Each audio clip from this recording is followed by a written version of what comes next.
Welcome to Love to See It, a podcast about the internal chaos of the Bachelor franchise, as well as some Bachelor Nation gossip that all occurred basically immediately after we taped our last news and gossip episode. Very thoughtful timing, everyone. Thank you so much. Why must they always do this to us? And by them, I mean just all the messy people in Bachelor Nation. It turns out that Grant and Juliana actually can give more than word salad during their press rounds. Who knew? Now we do. And also, Caitlin Bristow did a tell-all. And also, Clayton is calling Gabby a bully. So we have a lot to talk about. And here to break it all down with us is the wonderful co-host of Game of Roses, our friend Lizzy Pace. Hello. Thanks for having me. Lizzy, what we're an so exciting excited. Week. Yes, we're so excited. Also, congratulations, by the way. You just got married. Yes. And you're so pretty. And you're so pretty. I Oh was my like just God. crying at the beauty of all the photos. That's It's so the sweet, says a New York spring. Times cover model. Bride. It's the spring of beautiful Bachelor Nation podcasting brides. We're in this together. Yeah, I just got back from honeymoon last weekend, and now there's so much going on. I miss so much. In Although honestly, Bachelor good news. timing. You left and you came back to just a nation in shambles, and all of our money has disappeared. So Yeah, I haven't checked my stocks yet. I'm hoping everything's check. fine there. yeah. I'm sure all of our retirement accounts are thriving. Yeah. Well, Once I learn we're- how to log into my 401k, it's over for you all. I'm in my 30s. I will check my retirement account when I am 60 and not a moment sooner. Yeah, That's what no. they say to do, I think. I won't be looking at it for at least another 10 years, if I make Yeah. it that long. I'm like, what's going to happen? Is every company going to go out of business and we'll have a Great Depression? Surely not. So things will be better soon. Well, I have a lot of good clothes for a Great Depression. I guess You're like, you I'm could spiritually say and I've been sartorially kind of- prepared. I've been kind of preparing for this moment since COVID, putting all my hard pants in a box. Or don't gonna you in be a Great inside Depression need like the hardest pants that just can weather everything, like all the lines for like whatever Oh, you need to do when you no. make a run on the bank or something. The hardest Like- of pants for standing in the bread lines. Yeah, The exactly. thickest of face masks for walking through the dust. Yeah, they bowl. better Face last because you're not masks. getting new fucking pants. I was literally staying with my sister after a horrible breakup during COVID in San Francisco. And that's when they got those horrible fires and the sky turned orange. And I was like, well, I already have masks. This is so convenient. It's perfect, actually. Yeah. That's like that. That's synergy. the attitude. That's Synergy. synergy. Yeah. Synergy is when all the global crises have overlapping supply needs. Yes, So that when you exactly. supply yourself for one, Check. you're actually also outfitting yourself for the Yeah, others. that's why I have air purifiers. And they've worked Mm-hmm. in multiple occasions. They work forever. Yeah. Turn that on. So let's talk about. It feels so weird to like turn away from what's actually happening in the world and be like, let's talk about Caitlin Bristow's off the line episode. Please. Claire, this is also what's Please. happening in the world, I okay? know. I guess. Caitlin Yeah, Bristow no, is part it's of true. my world. And Yeah. Caitlin Bristow is my world. Yeah, she is incredible. My girl. She's- She is, just when you think she's out and there couldn't be more Caitlin Bristow news, she's back, baby. And she's Yeah. telling all. I mean, like, what is in the air? What is going on with everyone? People are feeling restless. yeah. I think that Restless? like the drip of stuff from the breakup has finally reached a point where it needed a bit more of an injection to grab everyone's attention. It's like it's been like a year. We need some more Give us open. something. Also, I will Envy. say I took a little gander into the comment section of a random Caitlin Bristow video, and Oh. I understand now a little bit better why she truly feels under attack 100% of the time. Like, people Yeah. somehow figured out a way to be angry at her for posting a 30-second dancing video on a balcony in Miami. They were like, how dare you? I mean, I So- think there's just like a how dare you bot that just follows all her videos. Yeah. Yeah. I can't even look at the comment sections of other podcasts. I'm I like, can't it's look too at our own traumatizing. comment section. No. Well, that's the obvious one. Yeah. No one wants to look at their own Well, that one comment I'm section. really trying to not do ever But again. then if you look at other people's, then you're like, they might say this stuff about me. Better not think about it at all. It's not my Exactly. business. Unfortunately, It's when not. it's in your literal comment section, you're getting notifications.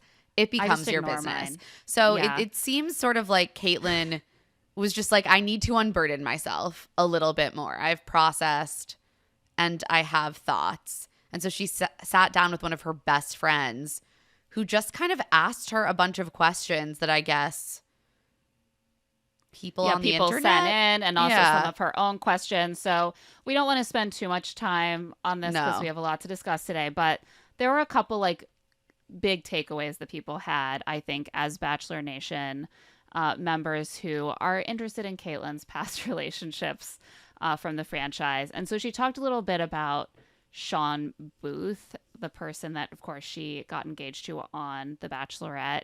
And they had a pretty acrimonious breakup when their relationship ended. And in this interview, she's a little more like reflective about it. She's like, well, I get very competitive in my relationships. I start to feel like they maybe are going to take something away from me if they are getting involved in the same areas as me, or if it seems like they need me to be successful professionally. And so we started to have like that bad feeling, like he felt like he needed to be with me to open his gym, and it wasn't all just about our relationship. And so she started to feel used. And she said we would just match each other at our worst spot. Like we weren't understanding of each other. We resented each other. It would always just be like insecurity being met with insecurity and defensiveness. And she's like, now, I've worked through it. I'm happy for him. He has like a child with his partner now. He's doing great. I'm happy for him. We could be friends. Great. Yeah, so that's kind of she's moved on from feeling her anger at Sean. That's the beauty Which of is just nice. having distance from something, is that it tends to lose its charge. Yeah. And hopefully that'll happen for the Jason one. Well. With Jason, Right. she was like, I haven't gotten there yet. No. But there were some similar themes in these relationships in terms of the fact that she is competitive with her partners, that she feels this anxiety that someone is like using her for her connections or her skills. And she says that she felt that with Jason, and specifically around the podcasting, which she has brought up before. And she basically says like, yeah, I admit that I was trying to hold Jason back from podcasting because I felt like it was going to be the final nail in the coffin of our relationship. And I get how that is, because Greg is always wanting to podcast. And you're I'm like, no, you're banned.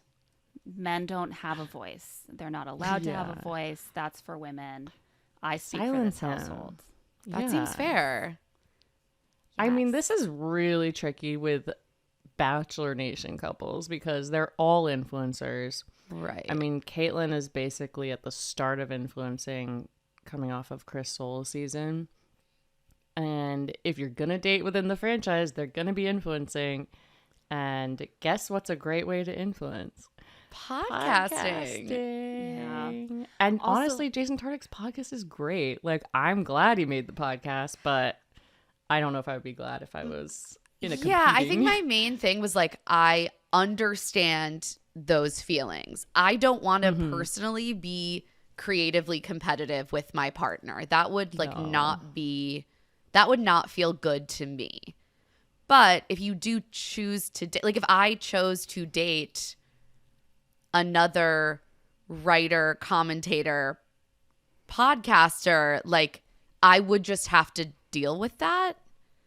And I think that's just something that is going to come up if you're dating someone within that same like reality TV space. So I both understand her having feelings about it, and also I'm not sure those feelings are totally fair, if that makes sense. Yeah. I mean, being like, you can influence, but just to this degree and in this medium. I will never forget that proposal where he proposed to her on the podcast. Yeah. Yeah. Well, that's part of why I'm like, why did KB not do this tell-all on her own podcast? But I guess it's like someone interviewing her. And... Well, she did. She just had someone else interview her. Oh, gotcha. Right? Like, it is on her podcast. So, It is on her podcast. She just had her friend come on to like be the interviewer. So she didn't know what the questions were going to be ahead of time because she was like, I want to be unfiltered. Yeah. Perfect. Yeah, I mean, I think I was like, worried for a second. I mean, it's a little bit unfair because historically men have always been allowed to insist on being the top dog professionally in their relationship. And if their partner starts to get similar or greater acclaim in the same field, they become very whiny and insecure about it. And I think that we won't have full equality until women can also be that person in the relationship who's like, you're not allowed to podcast. That's my thing. That's my thing. It's not allowed. Like, you have to let women do that too, or there will be no feminism. And that's just my position. You know what? That's beautiful. that's this true. is equality. Here's the thing. I respect women's rights to have these feelings. Me too. I think it's not a great recipe for a healthy relationship. So like maybe it's just best to find a partner who's like not swimming in those same waters. That's why my husband works in a field that I could barely describe to you. I don't wish to. I don't wish to understand it. I want him to be happy over there. I love that. Doing some nerdy shit. I'm just like, that's so great. Yes. Kelly Flanagan's interview on Jason Tartick's podcast last week was pretty interesting, where she was saying like the difference between women and men trying to date coming off of the franchise. And she basically was like, the women tend to date civilians because or people who are not involved in Bachelor Nation or whatever, because the audience is women. And so the men tend to have to navigate this thing where, like, are they fans? To what degree are they fans? Is this scary? And I do think, like, a lot of the happier couples coming out of it for the women tend to be the women with civilians who are doing a job that's completely unrelated. Yeah. And I think, I mean, there are a lot of reasons why that makes sense. But I think for Caitlyn, there is this complicated way in which her brand that she made is a podcast. She does commentary, she does interviews, but there is a very real element in which she is almost like producing her own reality show, and like the interest that she drives through her very public relationships and the gossip and drama around them has been part of her brand since the beginning. And she is just so good at like exploiting that for content, like the way that she is so unfiltered about it and raw, but also it does feel very genuine. Like the hurt is real, the feelings are all real. And so like, of course it makes sense that she would end up in relationships with people who can kind of be cast members in that kind of drama with her. But then she is like, well, so is this real or is it a TV show we're making together? And you see her like trying to work through that. She's like Jason. negotiating those dynamics. Yeah, that's such a good point.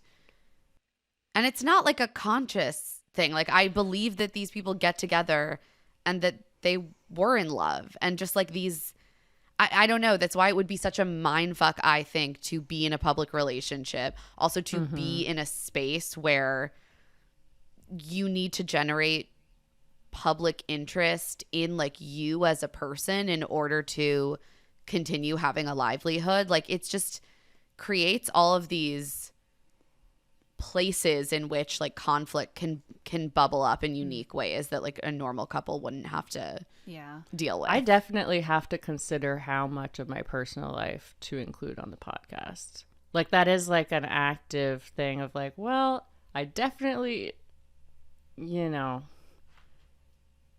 will say certain things, but I'm like, for the most part, I want to keep it completely out and not have that be a thing. But like, if you're monetizing the relationship and doing couples spawn con and stuff, like, that is a very messy line. Yeah. And it's hard to make it a one-way thing. Like, I'm going to do that, but then if my partner does it, that doesn't feel good. Like it just creates, and so I think it's definitely very good that she's trying to keep her current situation if it's still going on, because again, she's trying to keep it very private, and I think that's definitely for the best. I also wanted to talk before we wrap up with Caitlin about the breakout kind of clip from this on social media, which ended up being that Jason apparently named his new rescue dog the name that she had dreamed of naming her child one day, Teddy, which is sort of funny because it's like such a trendy name right now. Like, Teddy. who isn't named Teddy? There are like multiple Bachelor Nation babies. I was going to say Kayla's baby. Yeah. And then there are like dogs named, yeah. It's a very popular dog and baby name. I would be so pissed. Beyond. I would lose my mind. And she clearly is very mad. This is going to sound ridiculous and petty, but I'm pissed about it. I mean, the baby name is like the number one, I think, prime example of like no one else cares about this. Like, no matter who you tell, like, oh, my cousin took my baby name, no one cares. Like, you write into an advice column, they're like, get over it. But to you, it feels so violating. Oh, like, yeah. How dare you? And then people will be like, you don't own a baby name. But I feel like they did that without any regard to my feelings. And as almost an attack. Right. It feels like a personal attack. You're like, I told you this thing. I told you this thing, and then you did this to me. Like, how hard is it to just not choose Teddy, like, of all the names? Right. It's really easy. Luca Tony, you could do. That's my dog. You're like, steal my dog's name. I would be flattered if there were more Luca Tonys. There's so many names out there. At the same time, I'm like, if you named your baby the same name as your ex's dog, I don't think that matters that much. Although maybe that takes on a different valence when you're both famous. And then people will be like, ooh, Caitlin named her baby after her ex's dog, which would actually seem weird, come to think of it. Yeah, now that the clip has gone viral, it's like that's going to come up again. No, she said she's never going to use it. Yeah, now, she can't. which, yeah. Yeah. Which No, I once get, you've, but no, at this point, you can't. I once got mad at our boss because he had already named his daughter the baby name I wanted to give my daughter. You were like, well, now I can't. Now. I was like, how dare you? See, it just feels very personal. And to everyone watching, they're just like, you're really out of line right now. You're doing way too much. And you're like, both are true. I am out of line, and that felt like a deeply personal. I was 100% on Caitlin's side when I heard this. Yeah. I was like, that is a messed up thing to do. And like, he wants the reminder of her every time he's calling the dog too. I think there's a very good chance that he did not remember, to be honest. Really? Like, do you really think he wants a reminder of Caitlin, or does he just actually not associate that name with her too strongly? He's got to come back with his side, right? I mean, if I was him, I would just simply never address it. Like, what are you gonna say? No, He's get in got there, shooters in the comments being like, that's not why he named the dog Teddy. He did a poll on Instagram or whatever, so he doesn't have to deal with it. See, here's the thing. At the end of the day, who fucking cares? Well, that's the thing, is I'm like, if I were Caitlin, I would be so mad. I'm not mad at her at using this for like a funny clip, Same. I thought it was funny. but ultimately it is sort of like, that's kind of your thing. Like, I'm not going to get too worked up about it, but I certainly would be very worked up about it if I were Caitlin. Yeah, I feel worked up on her behalf. That's so generous of you. Lizzie's gonna go bully Jason in the comments of his Instagram. I think they're both lovely people. So happy they both came on Game of Roses. Happy to have them anytime. Jason, if you want to tell your story. Breakups are messy, and so is naming. I mean, So this is just like Caitlin naming. Bristow. She's a genius. This is how she stays relevant. And it's authentic. That's what makes it work. Because I listened to this podcast and I was like, this is compelling shit. Like, she is so off the cuff. She's so honest. All of her, like, you can just see, like, some of the feelings have been processed. Some of them, not even a little bit. And it's just, like, all there. And, I mean, it's a real skill to be able Like, to she do that can- in public. She can look at it and be like, I was not kind to Jason at the end of that relationship. I was trying to hold him back, and maybe that wasn't fair. But like I was right because he started podcasting and then he wanted to like use all my contacts and all the resources I had built up in my The career, and stolen I was list. being used. Like you can just tell that her desire to be like self-aware and her like the actual like anger. Oh, That yeah, she they are feels and sense of battling. injustice are battling throughout. I was like, this is gripping. It's Caitlyn versus Caitlyn. I live for it. You know, too. in these times, give it to me, Jason. I want to hear the rebuttal. Will he go on Vial Files? Will Vial chime in? His take. Oh boy. I hope he does. Oh, Lord. Nick and Caitlyn really are like the way they both created these podcast empires that are rooted in both of them being extremely divisive people, but also doing amazing celebrity interviews. I'm like, they're just like two sides of the same coin. They really, Yeah. you have to hand it to I them. think both of them would resent that, but it is true. I mean, they are like the male and female like top dogs, and I do love when they start fighting. Yeah, I love, especially when they fight with each other. It's like that Spider-Man Oh, I love it. meme. Oh, yeah, no, it's great. It's great. I will say, to end on a slightly happy note, this little bit about Caitlyn. She talked a little bit about how she wants to have kids at some point, and she talked about how she's kind of like almost beginning the process. Like she froze eggs. She plans to get her fibroids removed to also prepare for a pregnancy at some point, and she seemed like to be feeling really good and optimistic about that. So yeah, I know. I thought that Great. was lovely. So thank you, Caitlin, for your service. Time to move on to Grant and Juliana. Can't wait for little baby Nettie. Oh, that's a good name. Nettie. Is it?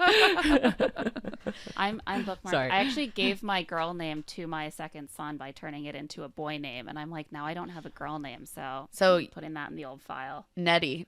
Nettie and Teddy. Yeah, it's got that like Great Depression era feel that seems appropriate to me right now. I know. That's so true. Yeah. Nettie's in the breadline. Okay, so Grant and Juliana went on Vile Files, and they hit back a little bit at Latia, who has, of course, been had this moment around AFR where people were really feeling like on Latia's side, like she was hard done by, and Grant and Juliana, they kind of wanted to voice that they feel a bit hard done by in that narrative. Yeah, I found this to be interesting. Yeah. Juliana said, first of all, that she feels like her relationships with the other women from the season have suffered, and like they kind of picked Latia's side. And except for Allie Joe, who's like her best friend. And then Nick's like, who would you like to see on Paradise? And she's like, I think Allie Joe would be great. And it's like, She yeah. really deserves love. So she's basically like, they said they were coming to AFR specifically just to support Latia. And that made her feel kind of excluded and hurt. I mean, it's definitely a contrast to look at like Zach's season, for example, and how Gabby went hard at Zach at AFR, but they've all remained really close friends. Yeah, which always seemed tricky to me. So this seems like the more likely outcome. Yeah, Yeah. no, I agree. But I the sense I got is that Juliana kind of expected that version of things. Like she expected like everyone's just going to transcend this. And then for whatever reason, because a lot of this is attributed to Latia, but it's like more of a vibe rather than anything that she's directly said. There was a vibe shift. The vibe Juliana shift. did not survive.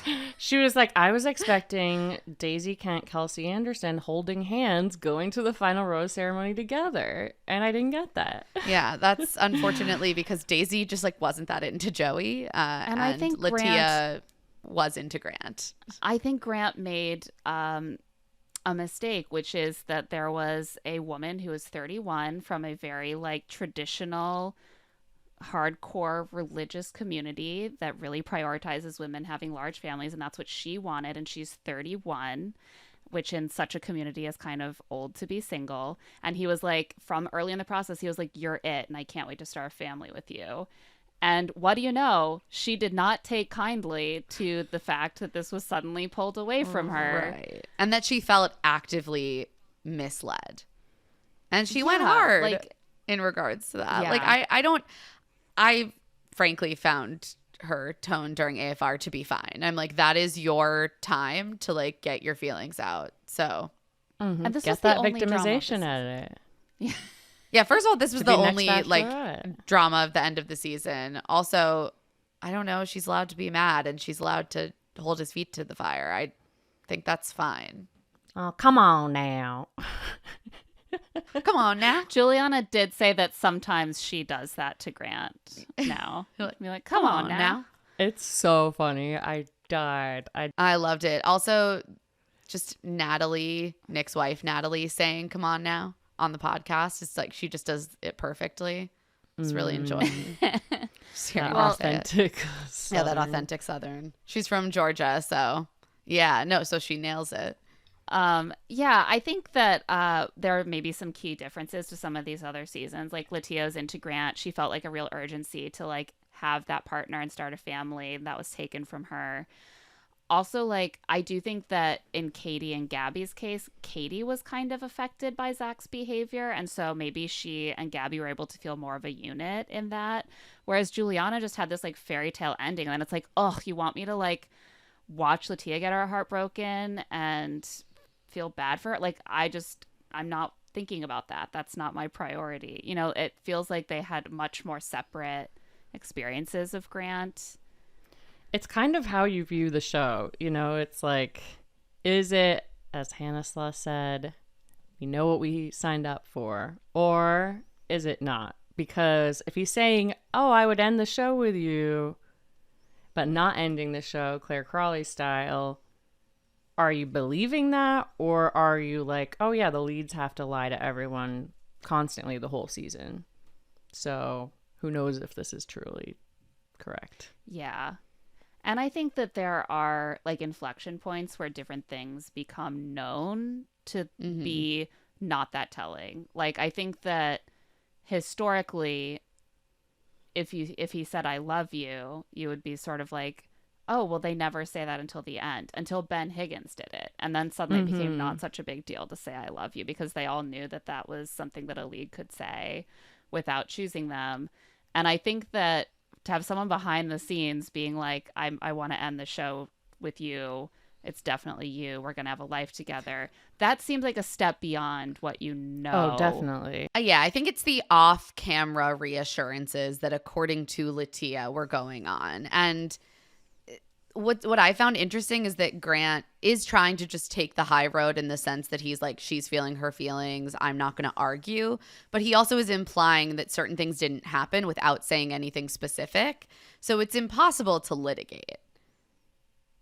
But Yeah. I like to try.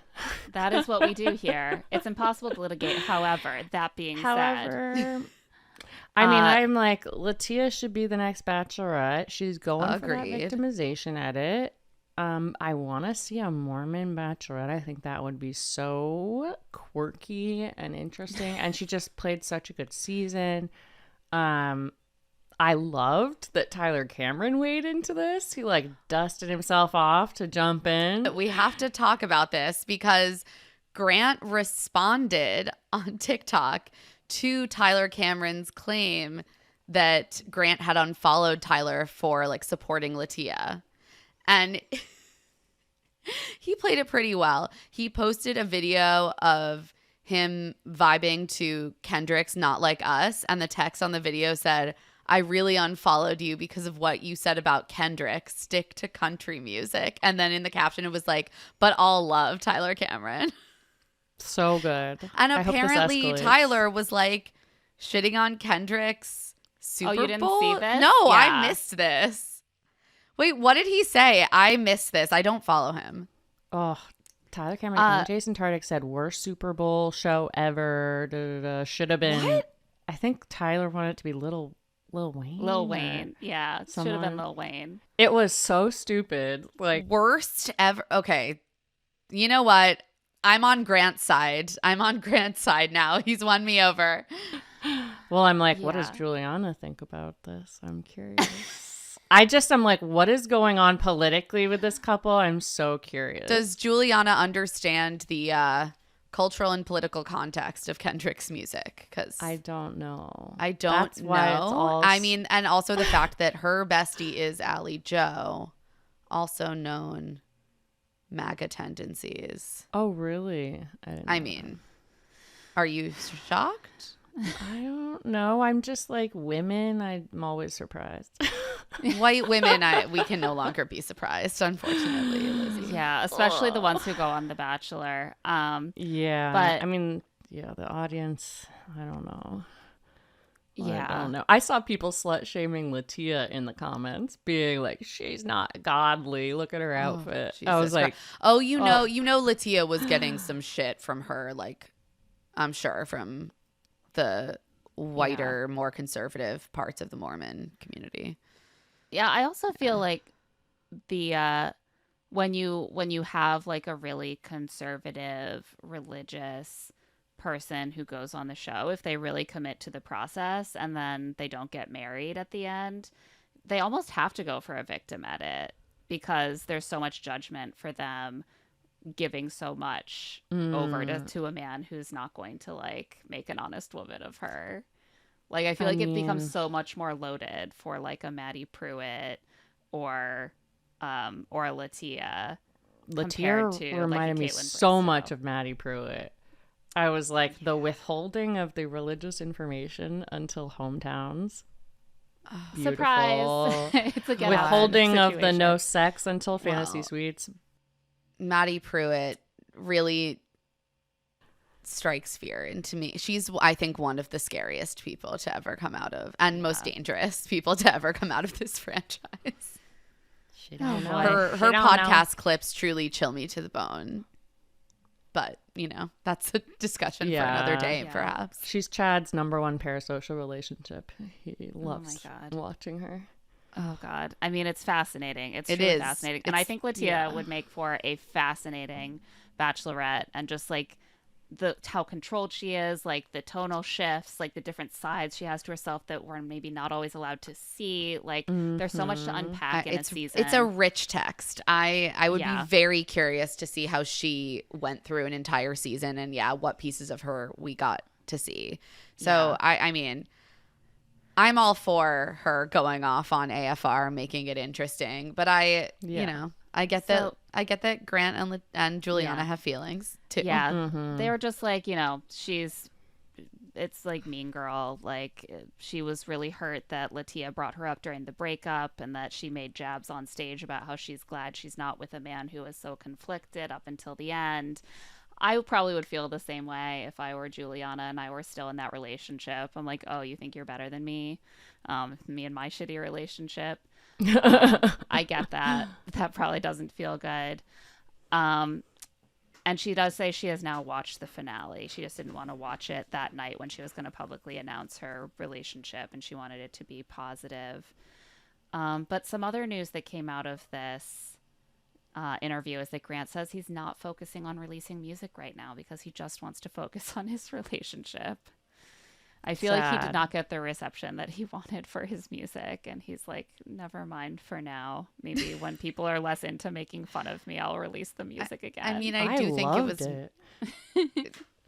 I wanted him didn't to release the whole album at the end of the season. I mean, you know what? I supported him doing whatever, but I think if you're going to do that in this moment when a lot of people have their eyes on you, like I get why you'd want to, you have to accept that you're also going to get dunked on. Like that's just gonna be part of it when you are like a reality TV personality.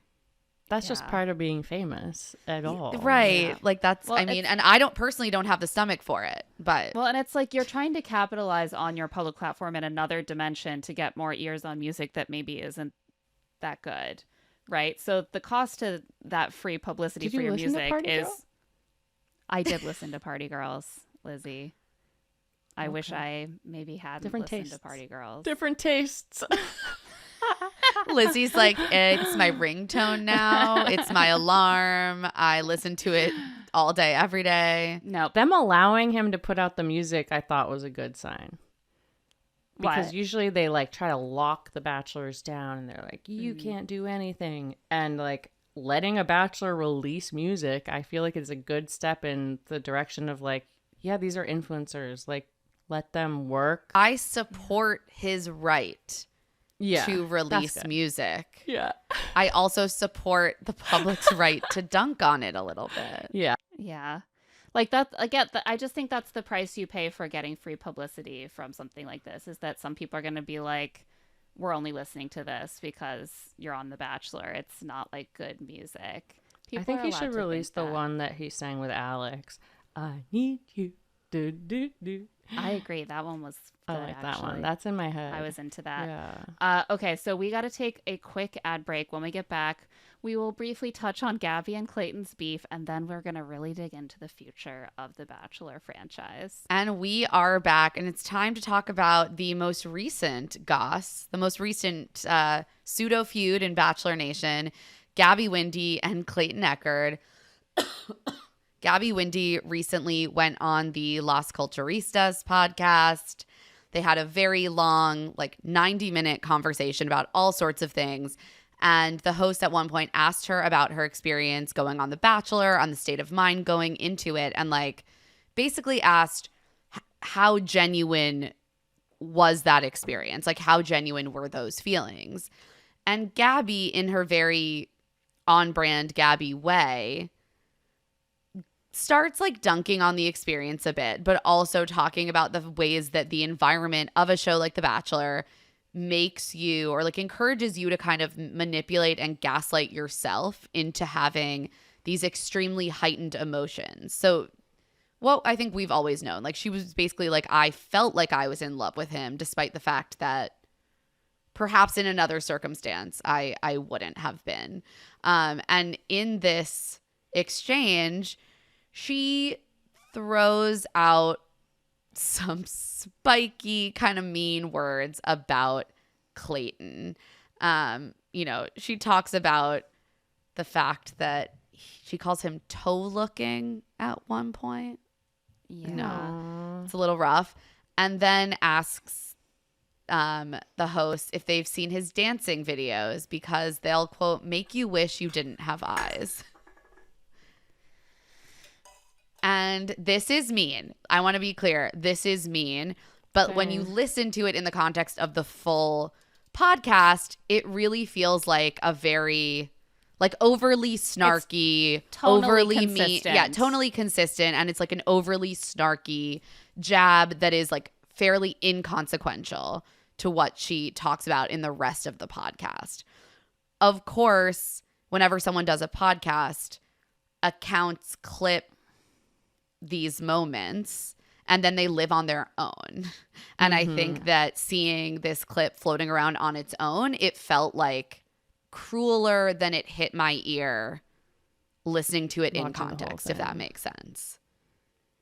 Yeah, I think also one of the weird things about this, and Clayton ultimately responded with like a long video. Very earnest video. Very earnestly being like, dance is something I do as a passion. It's helped me heal, and like making fun of people's appearance is not okay. He's basically said that she was bullying him. He did say the word bullying multiple times. He said she's using her platform to bully. Yeah, and I think I would probably feel the same way if I were Clayton. And like Clayton's been through so much, and leave Clayton alone. I know. This I poor think man. that one of the things I kept thinking though is like, if we said this stuff in a recap, that would be unexceptional, but like the fact that they first of all know each other personally, that like they had an intimate, close relationship, and that now she is like a lot more famous and high profile than him, it all kind of combines to make down. it. Yeah. One thing I was thinking about is that I don't think that Gabby has quite adjusted to the fact that this is now punching down. Because obviously in the context when they were on the show, like I think it's okay for Gabby to be a little bit like teasy and snarky about her experience. It clearly was like not a great one in certain ways for her and Rachel and Susie. And I think they're allowed to feel some type of way about it. But now that time has passed, now that Clayton has been through some like pretty serious shit in the public sphere, and also now that she has become a lot more famous, the power dynamics of that relationship are different than they once were. And so I think she's kind of like, this is consistent with things that she has said in the past, but now in this new context where has like access to a much bigger platform, they like hit different. I'll never forget Tina Fey on Las Culturistas said like, authenticity is expensive, honey. It's like the best clip ever of like, once you're super famous, you can't be as authentic about your personal views.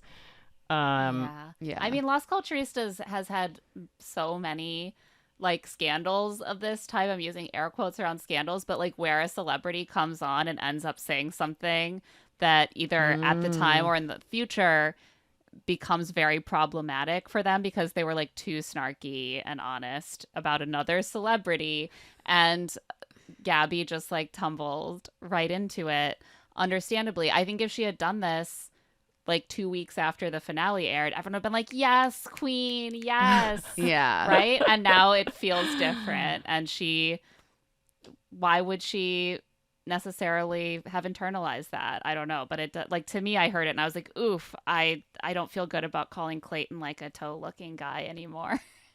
I don't feel good about anyone commenting on anyone's appearance at all anymore.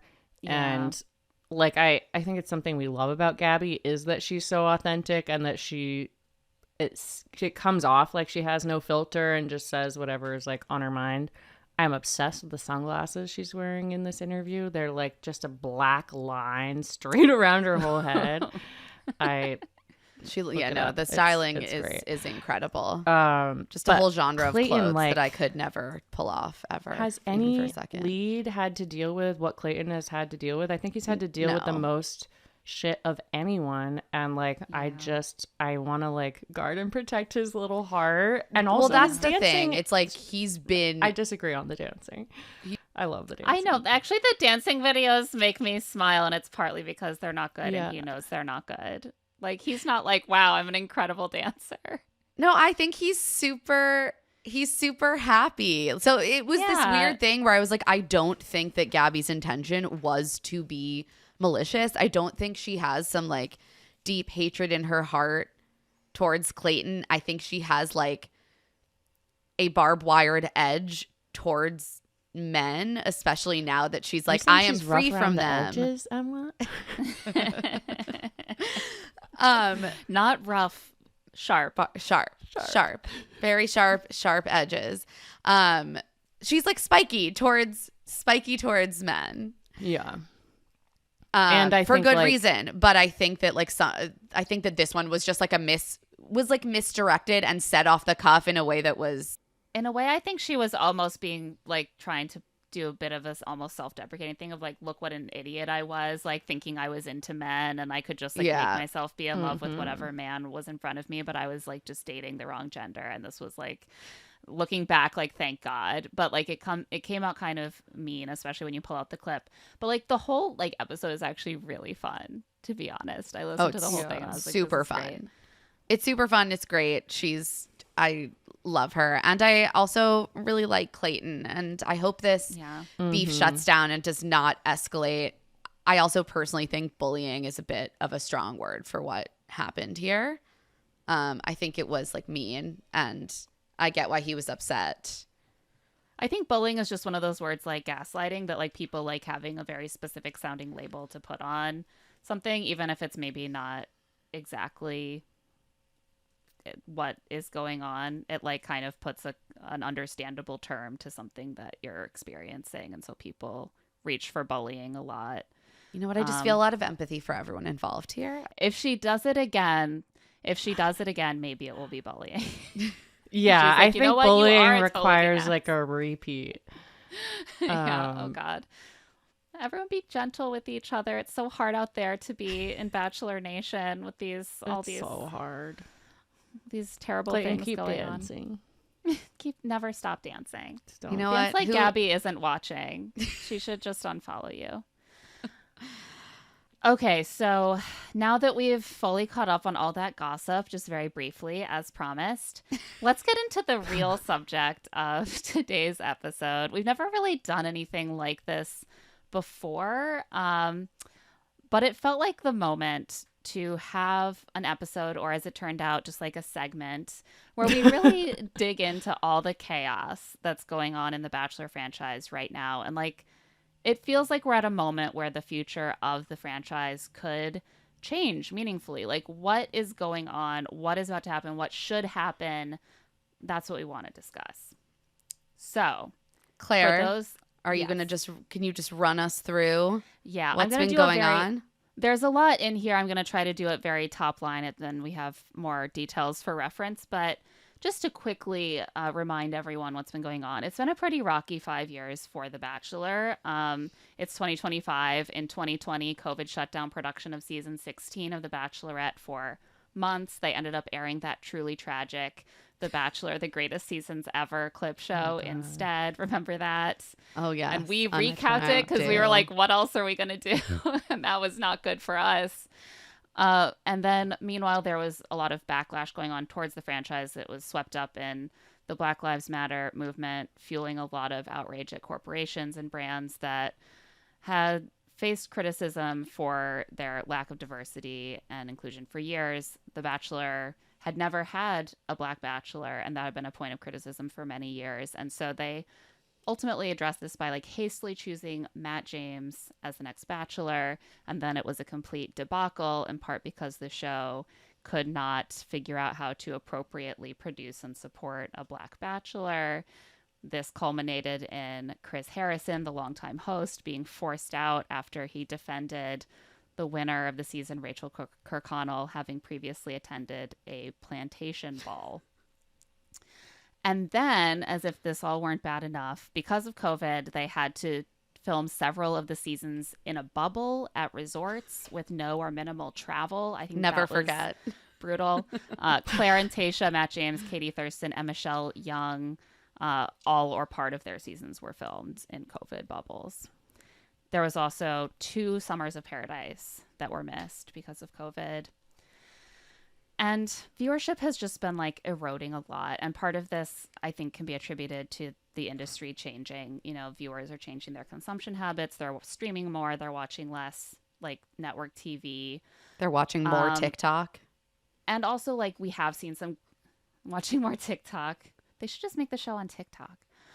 There have been certain seasons that have done well, like Joey Graceday's saw gains from the previous season, but overall it's been like a pretty steady decline for like the last decade or so. And really the show has never quite regained the viewership it had at the very beginning of the franchise. But amid all of this, the franchise has tried to like shake things up behind the scenes. So in 2021, Jodie Baskerville became the first Black EP of the franchise. She then left in early 2024. Mike Fleiss, the creator of the show, left in 2023 after an investigation into his alleged workplace bullying and racial discrimination. Like, he just like really didn't think Black people should be on the show, and they were finally like, okay, maybe you've got to go. Issue. After he left, they elevated Jason Ehrlich, Bennett Graebner, and Claire Freeland to EP, and Bennett and Claire were made the showrunners. Claire came over, I believe, from Canada. From Canada. Yes, Bennett had Canada. been a part of the production team for many years. Yeah, for like 15 years or more. And Jason Ehrlich had been on the show for like 20 plus years. And Bennett Graebner and Claire Freeland seem to be trying to address some of these DEI issues. They publicly stated prior to Gen Trans season last summer that improving like diversity and inclusion on the show, like how they supported leads who are not white, that was going to be a priority for them. They wanted to cast a Black Bachelor, which they did, in Grant Ellis. And like that didn't go so well. And they all are gone now. If Well, you haven't been paying attention. We did see how Jen Tran's season ended, and it was spectacularly rough. It has been named that Claire Freeland is the person who made the decision to force Jen Tran to watch back the proposal next to Devon Strader. We've basically gotten a lot of details from the comment section on the Deadline article. Yeah. So that was, when was that? That was on February 21st. Peter White published this article on Deadline about all these allegations that they had fostered a toxic workplace environment in the franchise and that crew were in like full revolt. And yeah, the comment section became like a battleground, but mainly just from the side of people who hated Claire and Bennett. Yeah, I like the lawyer's comment, which is, this is the first we're ever hearing of these allegations. And it's like, clearly that can't possibly be true. It would seem like you'd be pretty bad at your job if that was the first time you heard about this. Like, were you not, did you not hear about any of this when they were like reporting the article and they like reached out for comment? I would think. No. And what also happened during this is that they didn't pick up The Bachelorette, which a bunch of basically people found out who were working on the show found out from these articles, this information, and that they were firing most of the staff. Yeah. So February 7th, I think Deadline reported that Bachelorette was paused for 2025. Sort of like hedging, I think it said, quote, "The series, however, has not been canceled and will likely come back to the Disney-owned network in the future. It's unlikely to air this year, but insiders have not completely ruled out its return later this year." So sort of like it might be back this year, but probably not. And then, yeah, most of the crew was told they were not going to be coming back to the franchise. The Bachelor in Paradise crew is mostly new, like not the crew from the rest of the franchise, which historically has been mostly shared. I think they're not even going to do BIP in Mexico now. They're not. I think it's somewhere else. Yeah, it's in a new location. Which, frankly, I do think that they needed to change up something, at least the 100%. accommodations at bare minimum, given that they are having the Golden Cast join. So I think that could be a good move. And obviously we know that the showrunner, the new showrunner of Paradise, has never worked within the franchise before. So Scott I also Teddy. wonder what. Yeah.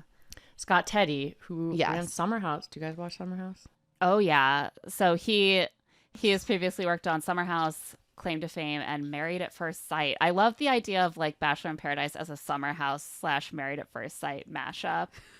In a way, it's like they're all going to be in a house together over the summer, and they're going to be immediately coupling up. Although that's also Summer House, now that I think about it. It's literally like Lexi and Jesse Solomon being like, and we're in love. And it's incredible. It's an incredible storyline, and I'm gripped. I really did not think that show would last so long, and it has. Like, It's an institution. It's incredible. The Workus twins. They should. I know. OGs know the Workus twins. So just a quick rundown of what has happened for the last couple of months in the leadership. Bachelor co-executive producers Michael Margolis and Keely Booth left the show early in March. It was reported in the Hollywood Claire's Reporter, husband. March 4th. Yes. Michael Margolis is Claire Freeland's husband. And then Claire Freeland and Bennett Graebner left the show as well. And that was reported, I think, March 14th in Variety. So they're clearing house of this whole new regime that they brought in. Jason Ehrlich had already left the show, I think, last year. And so the only person that we really know at this point, I think, has a position overseeing a Bachelor show is Scott Teddy. Is he the one who is next in line to inherit the whole franchise, or do we think they're going to try to bring in someone who has more of a history with The Bachelor to take the reins? I mean, there's a power vacuum. There's definitely a power vacuum, and I feel like all hopes are riding on Scott Teddy to like bring us back. I'm hopeful, but I'm very nervous. Yeah, I think it's a big open question mark as to how this is going to go. And in a way, I think we've been saying for years that this show needs an injection of new energy. It needs to be willing to evolve. It needs to have fun. And so I do, especially Summer House, especially Paradise. And so I am hopeful that we could get some of that controlled chaos and joy that we do get on Summer House with that healthy dose of drama. Yeah, I wonder if they're looking to they're like, oh, we had this like toxic environment with Mike Fleiss and this history of not handling race well, or like all these issues that the franchise has had. Let's put someone new in charge who's been here, but they have a better like mindset about it. That didn't go well. Now they're like, let's clear everyone out, like Just root and start branch. over. Let's start over with a totally fresh set of people who don't have like lingering loyalties to Mike Fleiss, or like maybe they don't have like preconceived ideas about how we produce this kind of thing. Like maybe we just need to bring in people who don't have all of those like old institutional like attachments to the old way of doing things. But this is hundreds of people out of a job. Yeah. Like, I'm like, and they're gonna go find other jobs. Are they gonna bring them back? Are they even gonna be able to get them back if they do produce another Bachelor franchise show after BIP? And my understanding from what I've heard is that the plan is definitely to bring Bachelorette back. I mean, that is what their reporting also says, is After they're going to do Bachelor? it, just maybe not this year. I mean, Lizzy, you look skeptical. Do you think they're not going to bring back the Bachelorette? I'm so nervous. I just like, it's not good when you don't order the show and when you fire your whole staff. It's just, Yeah. Oh, it's definitely an unstable moment. And I think that if, Paradise is a total disaster or a total failure, then that could portend bad things for Bachelorette. My understanding from people that I have talked to is that at the moment, the intention of the network is to have another season of The Bachelorette. Obviously, that could always change. yeah. I think they had a big rap party that was toast to the end of the season or perhaps the end of an era. So they don't know. Yeah. Like the They crew. don't wanna leave the door open. Yeah. Yeah. I'm hoping that Scott Teddy comes in and is like, here's what we're doing. Like, I'm hoping that he pitched some sort of new version that is going to be great. I'm nervous because of just what we've seen. Like when they tried to copy Casa Amor from Love Island and they did it terribly. Oh, like that was I'm horrible. worried like something like that might happen. Yeah, that was And true. I know I'm just like, hopefully it's fresh enough that they can fully go in a new direction. I'm hoping they bring everyone in at the beginning. Like no more of the Oh. staircase walks. Like, You don't like the staircase walks? Just like you I want just a set cast and we are just following their adventures and misadventures Like over Summer the course House. maybe. Is there, in your version, would there be a way for them to exit, or would it all have to be like self-imposed, or would there be like rose ceremonies?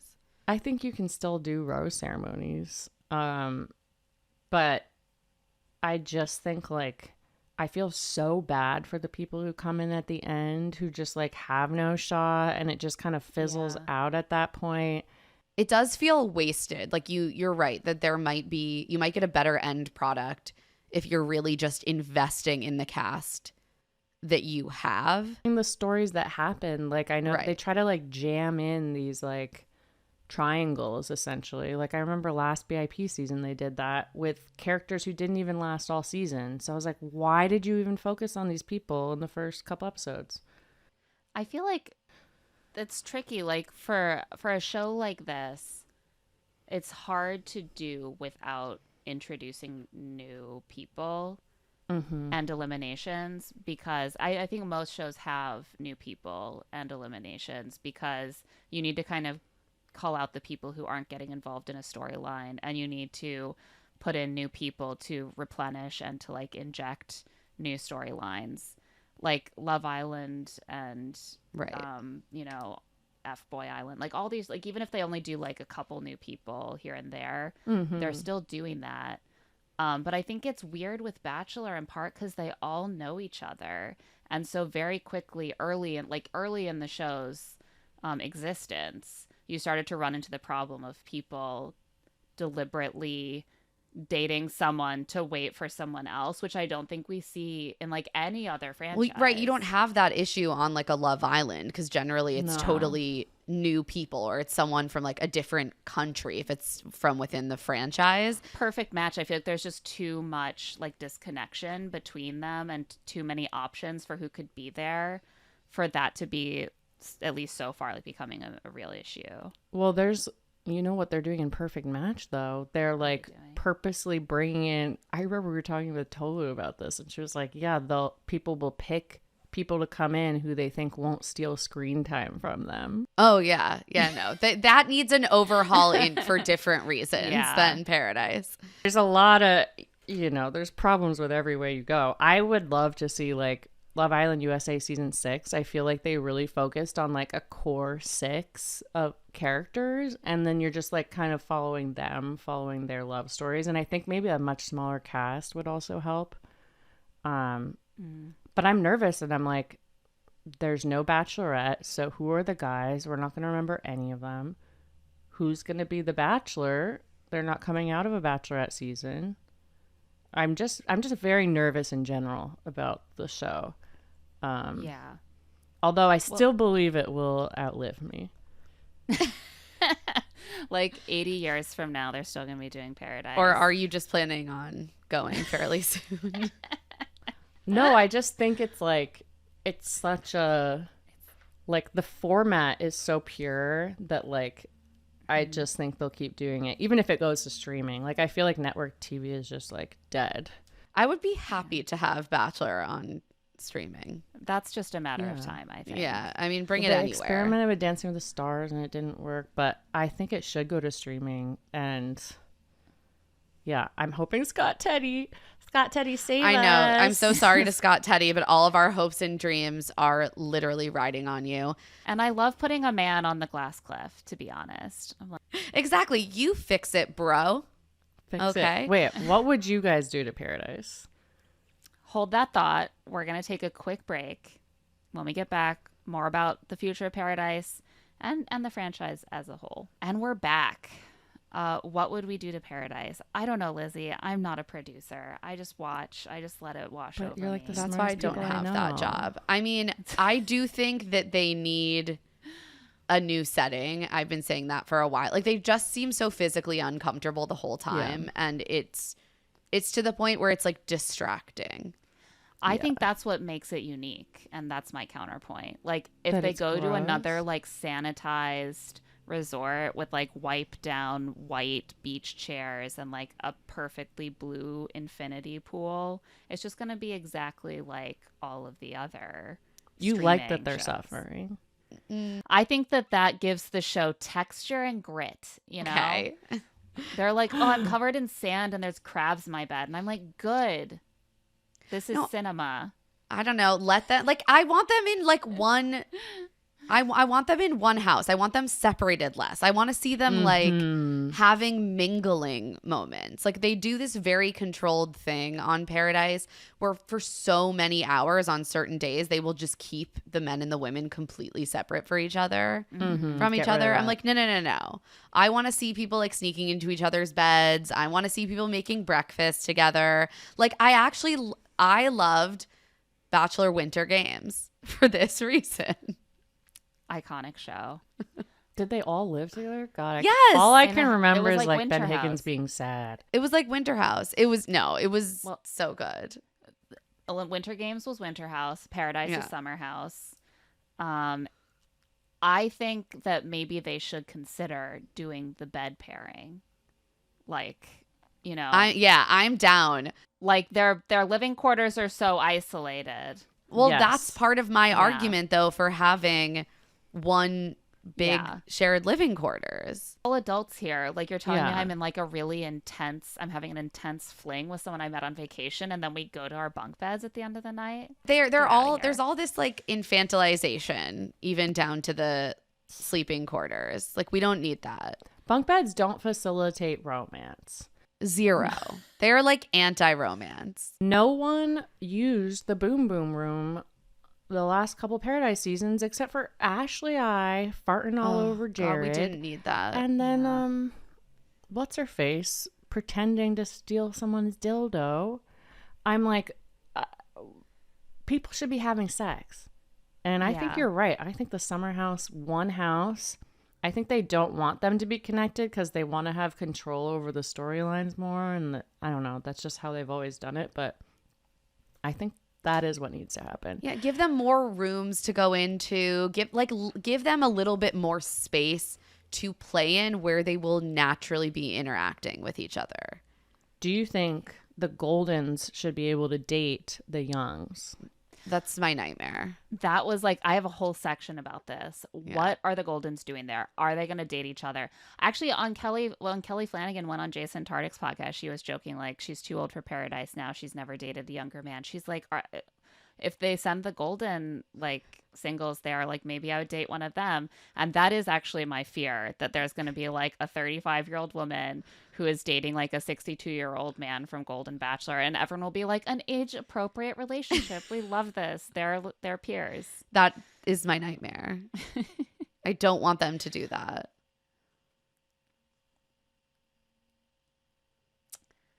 No.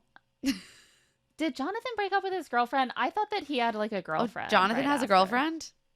I thought he did, like right after the show. Oh right, no, they have been. I'm like, I forgot that I had seen him already being cast, so I should have already processed the fact that clearly his post showed Half of these dudes are like not yet 30. I don't think we need 30-year age gap relationships on this show. Well, Nick Viall says age gaps are in, so counterpoint. I think that they want I'd be interested to see if they try to divide them in some way, because I don't see a point in having them together if you're not going to at least dangle the possibility. Well, I think they clearly want to at least dangle the possibility in the discourse at bare minimum. But like, sure, but like when the show starts and they're like, we'll have 2 separate rose ceremonies, I'm like, so why are you doing this all together just for the pre-show discourse? Like, I think they at least want that to be an option. And then maybe it won't happen, or maybe they'll give each other friendship roses. But I if I were them, I'd be like, well, we'll just do one rose ceremony. Otherwise, like, why not make 2 separate shows? Yeah, I could see there being like a friendship rose element or like a mentorship. There's gonna be an This age is a gap relationship. We mentorship gotta get rose. Okay, but like who? Oh my god, they should make it Who? like Paradise Mentorship, where they each get paired with a single from the other age group, and then they have like coffee dates. And they talk about how they're trying to like break into another level of their reality show dating, and then like their mentor is like, well, when I was your age, and then kind of like helps them We through didn't have it. TV. It'll be like the grind culture summer reality dating show.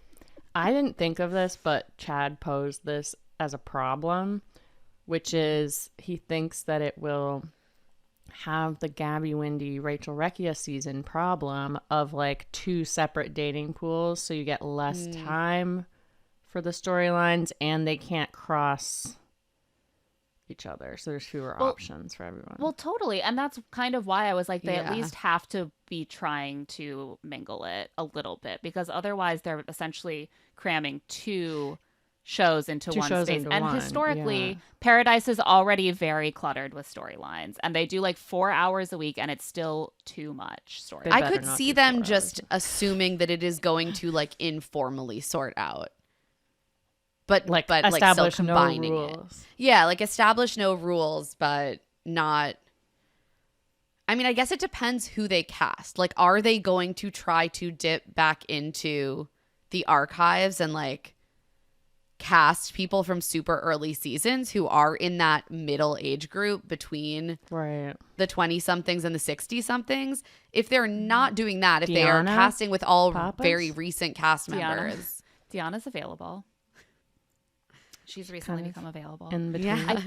I could The divorces see them, have begun. So I think they got a lot of mileage discourse wise and drama wise out of like Mari and Kenny and Serena and Joe. And so I don't think they see a downside to like, well, what if one of the like 30-year-old women is into like a hot 62-year-old? Like, amazing. People will be so mad, but like they're People adults. will be mad. Yeah. You know, I think that there's a lot of upside for them with discourse if there's overlap. And if there isn't, it's just like now you're just trying to shove to like we're going to see Pascal out here like at 70, like 70 dating like a 25-year-old. Like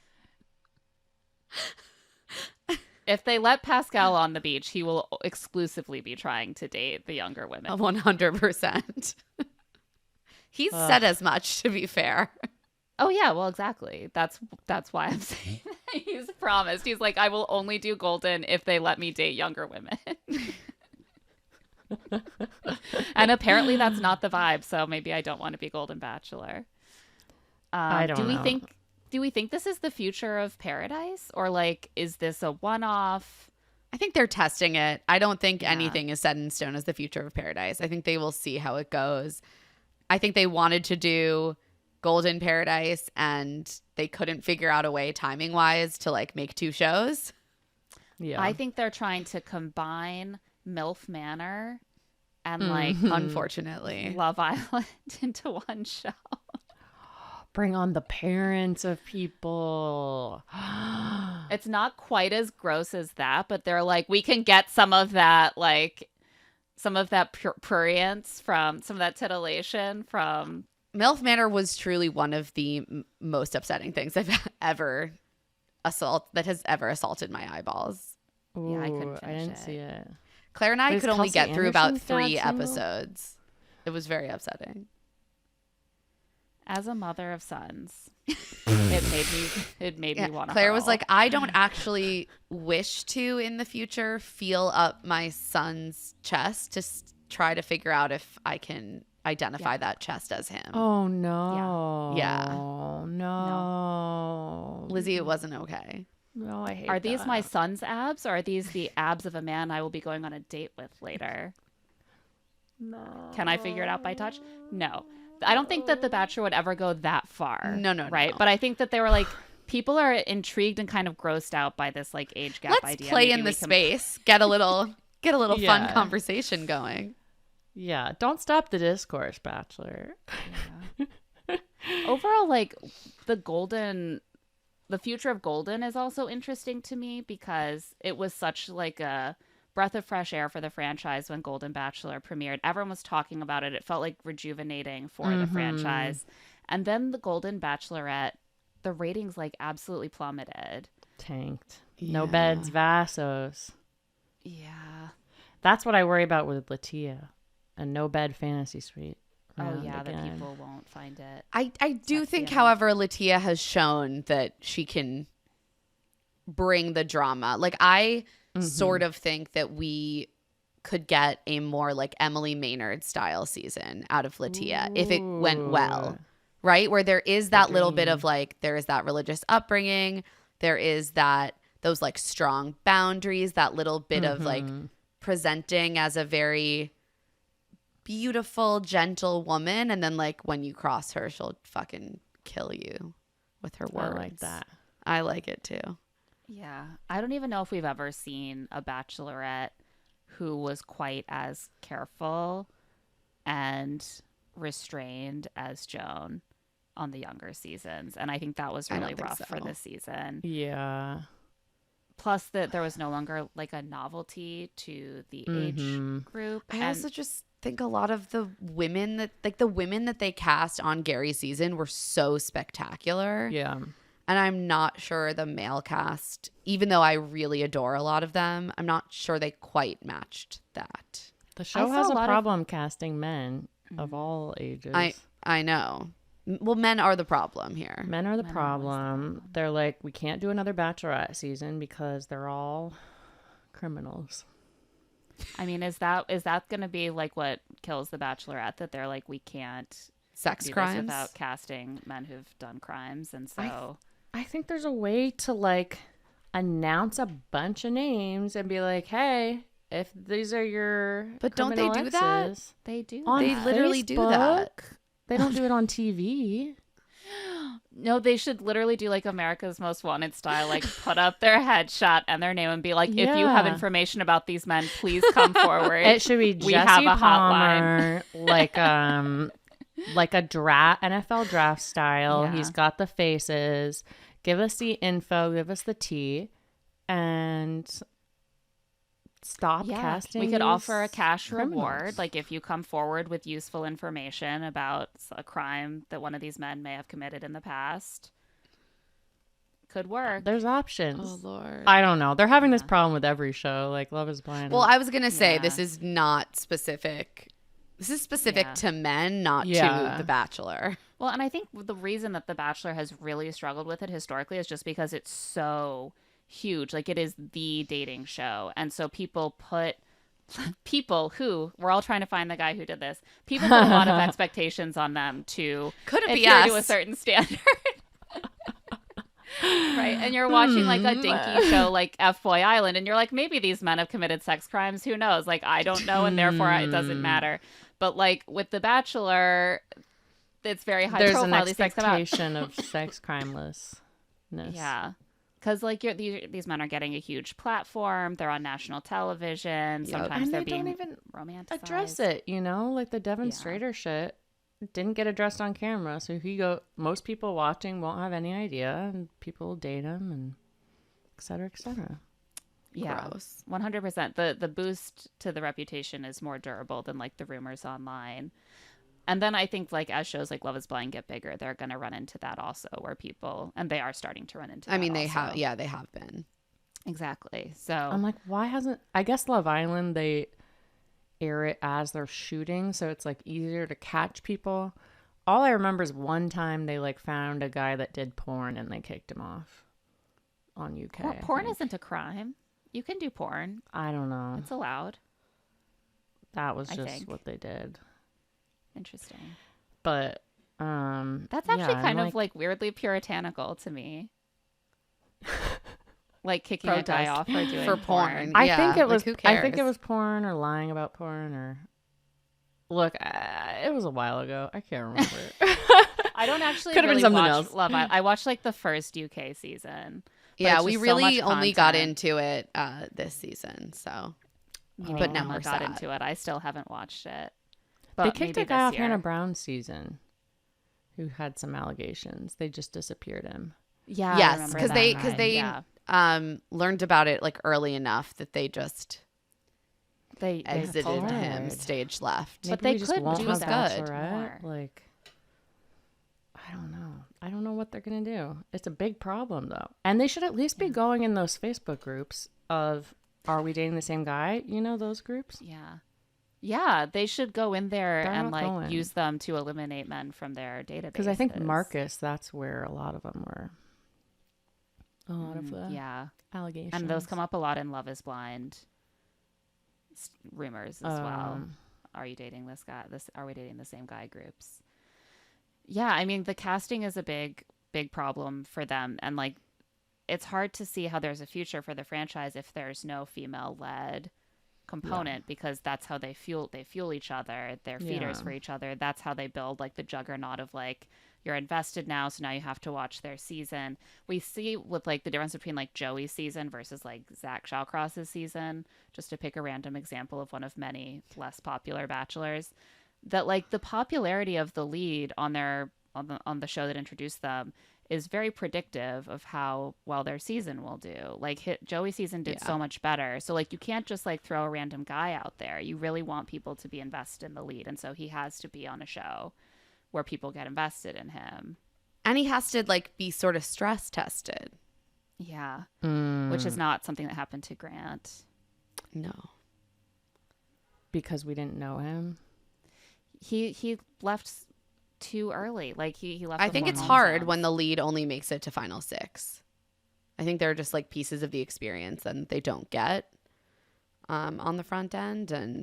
And also, we do just know them less well. We know them less well, and so it's harder to get excited. Like some of our less popular bachelors have suffered from that, where people are just like, him?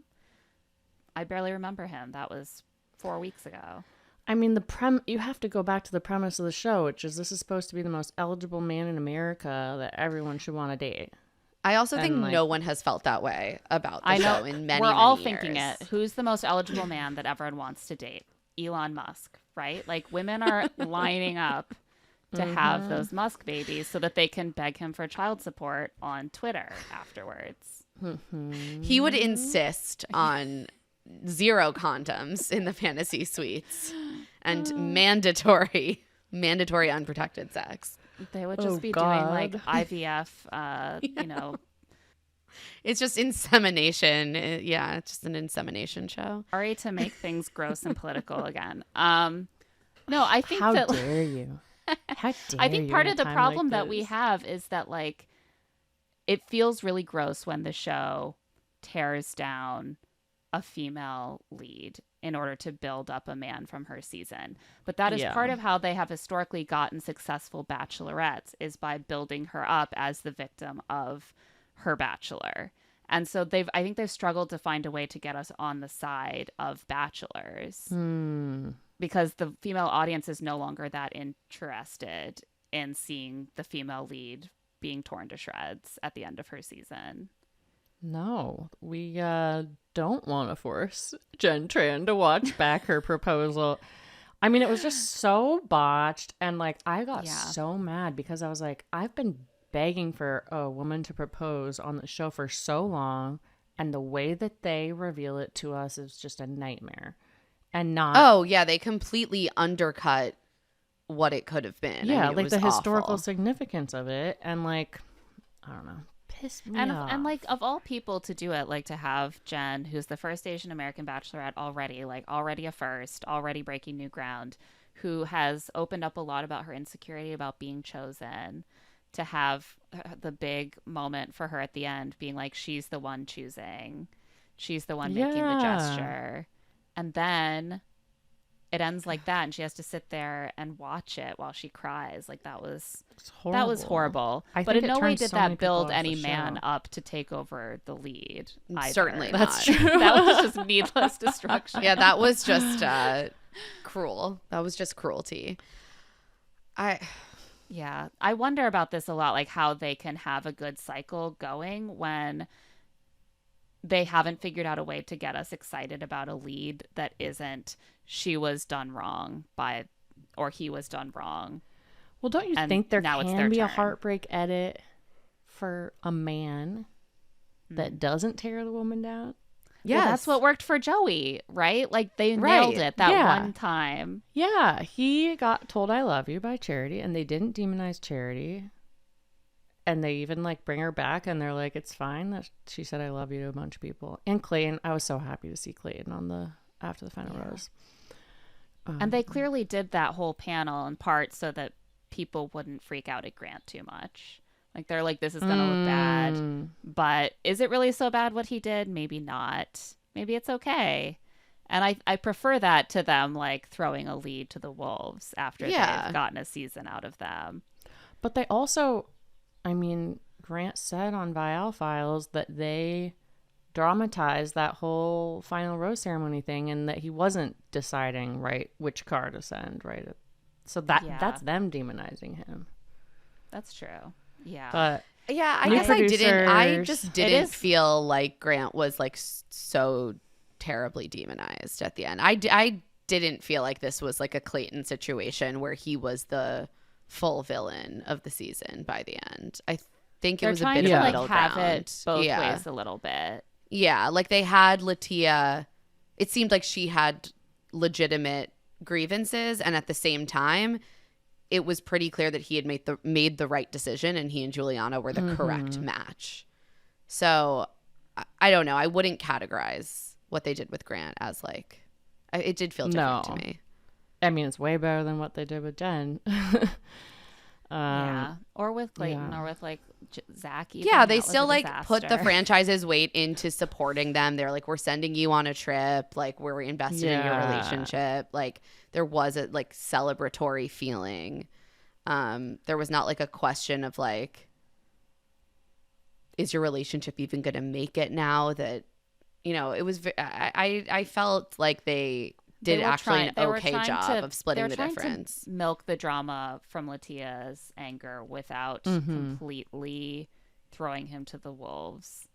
And I don't know. I can understand if I were Grant and I felt like that were edited misleadingly. I would certainly not see it that way.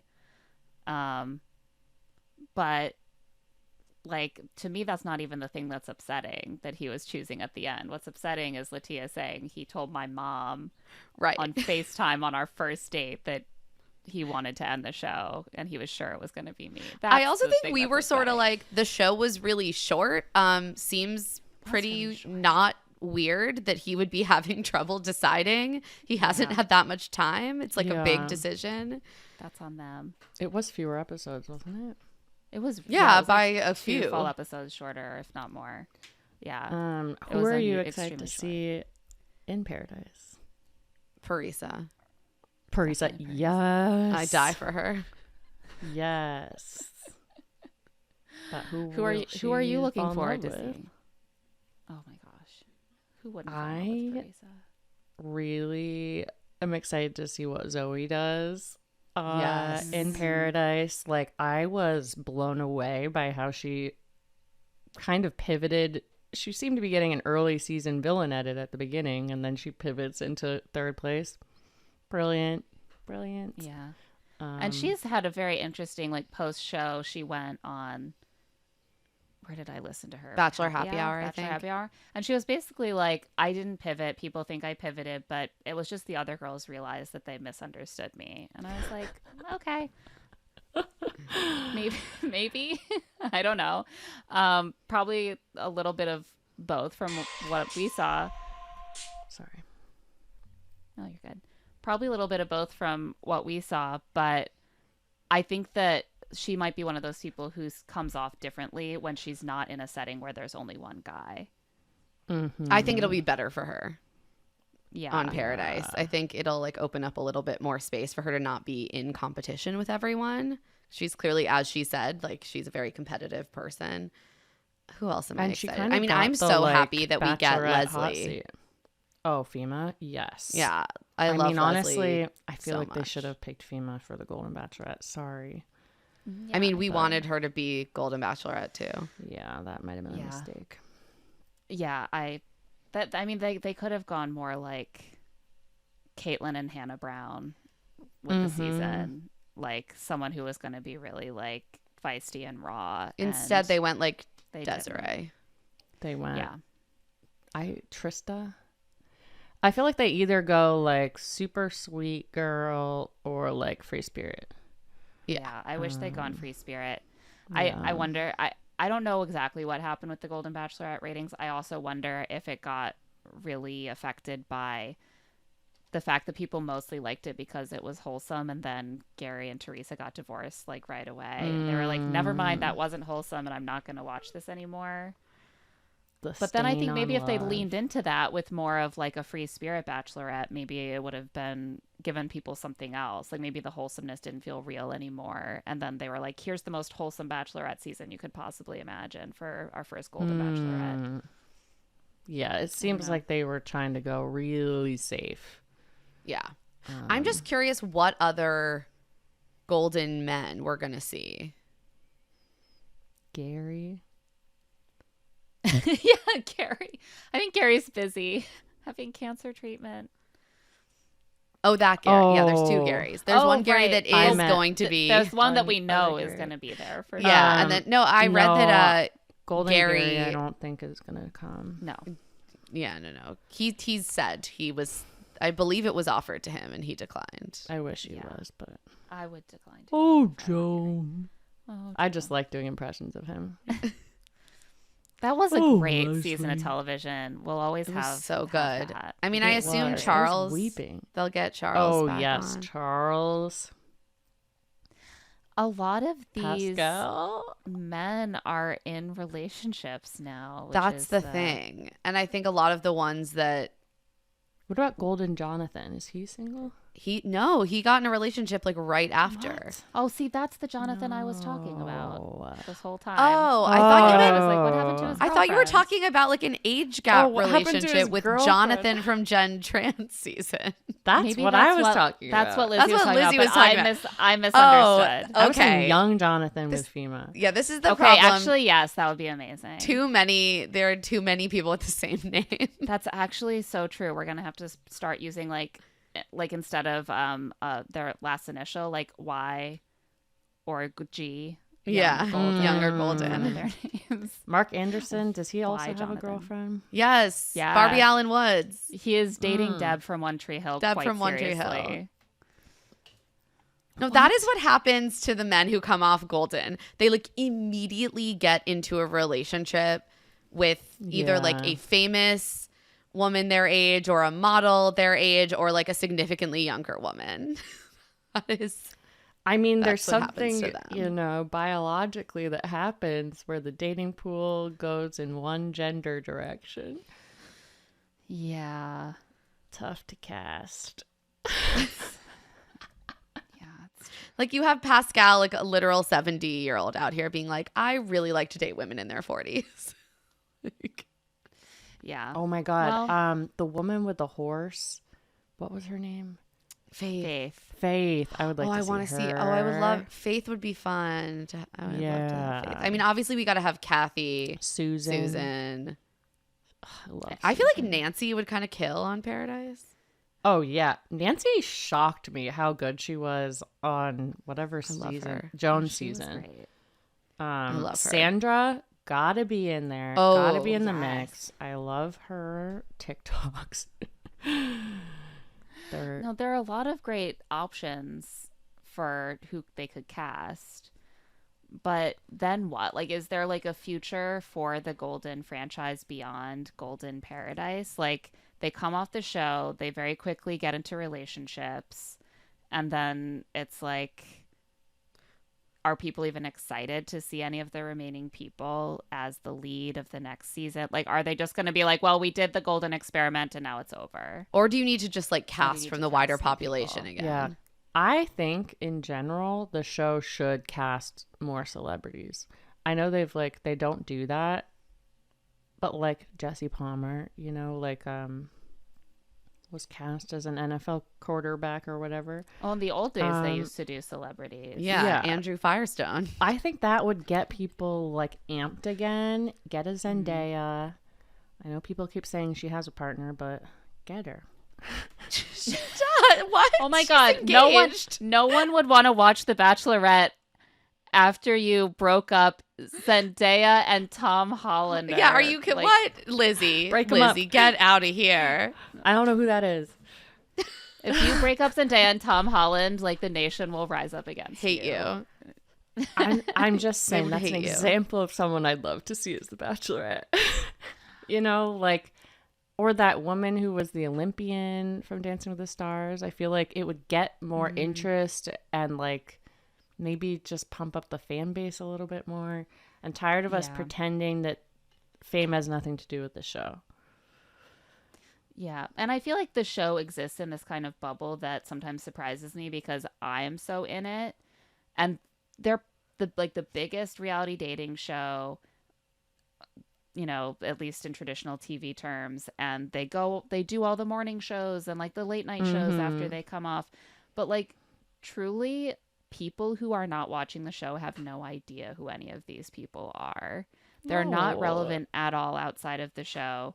And like even the way that like sometimes like you come to know a little bit about like Real Housewives or whatever reality show characters, even if you don't watch the show, just because they're in the culture, that doesn't really happen with Bachelor people as much as I thought, because I'm It just did so happen in with it. Joey.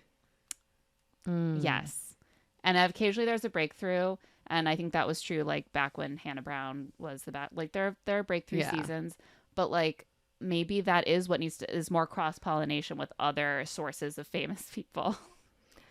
Look, Jesse Solomon, I think, would be a great bachelor. Think of that. Oh no, Oh he my and Lexi are God. gonna get married. They're in love. Jesse Why are you trying to Solomon. ruin all my dreams, Claire? I'm kidding. I think that they probably are broken up by next episode. Yeah, and I was they gonna say definitely- they're breaking up in like 1 to 2 television weeks of a thing that happened months ago.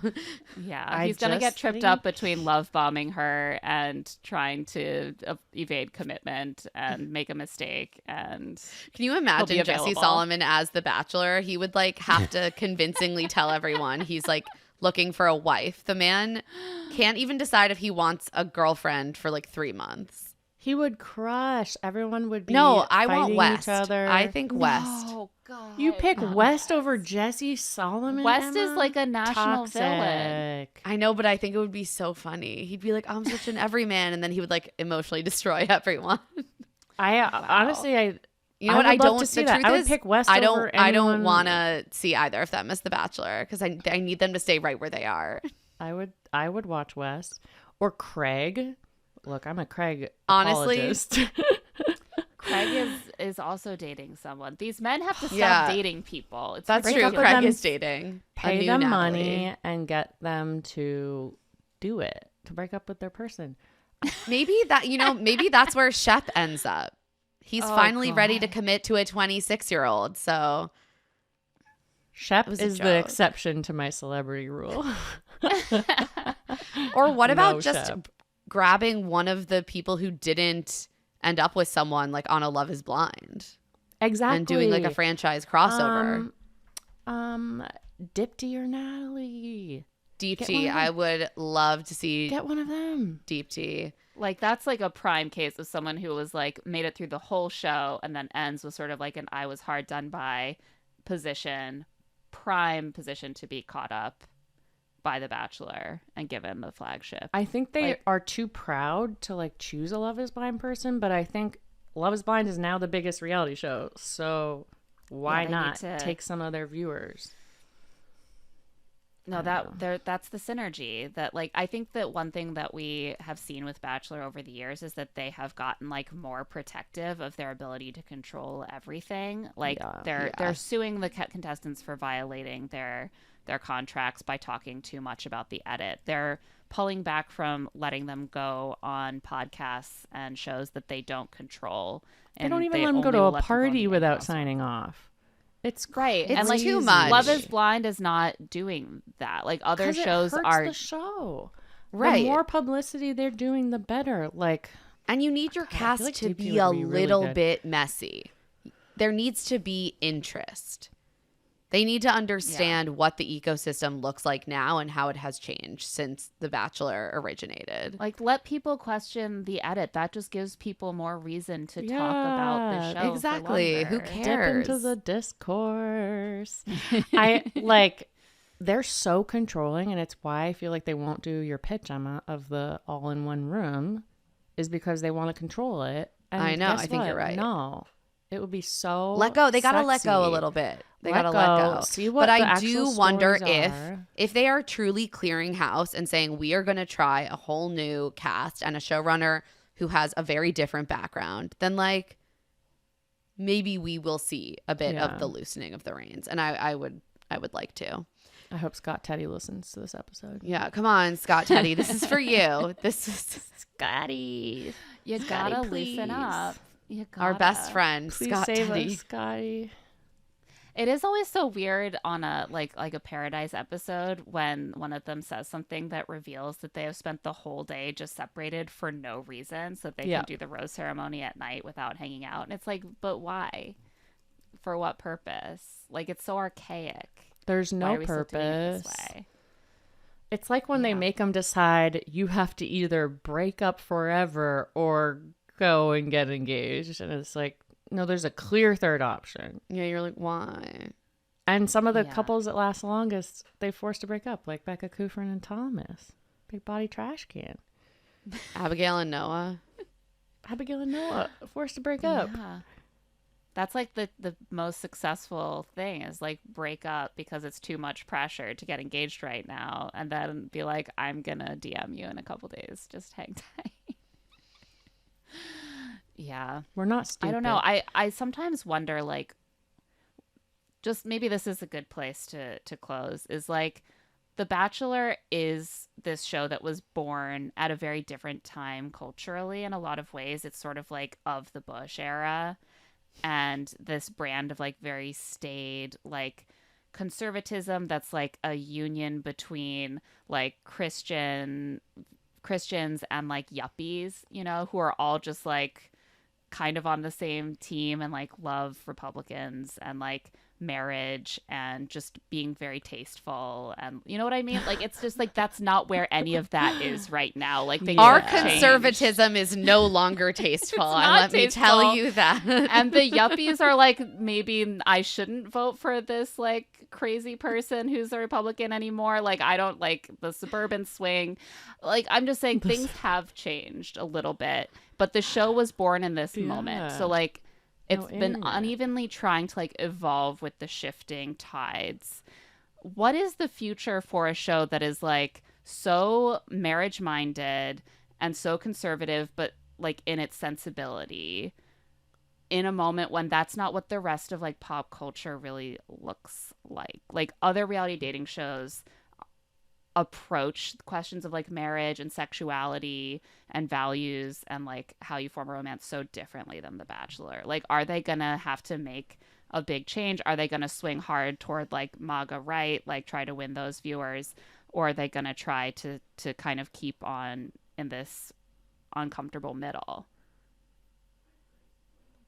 I'm hoping that they let someone else take over the MAGA traditional monogamy hetero whiteness show. Farmer Takes a Wife is really let Farmer trying, Takes Lizzy. a Wife to do that, and you actually act as what you are, which is the pioneer, which is the legacy. You're the longest running dating show in the world. You have the ability to change the culture, but right now it's like they're 20 years behind the culture.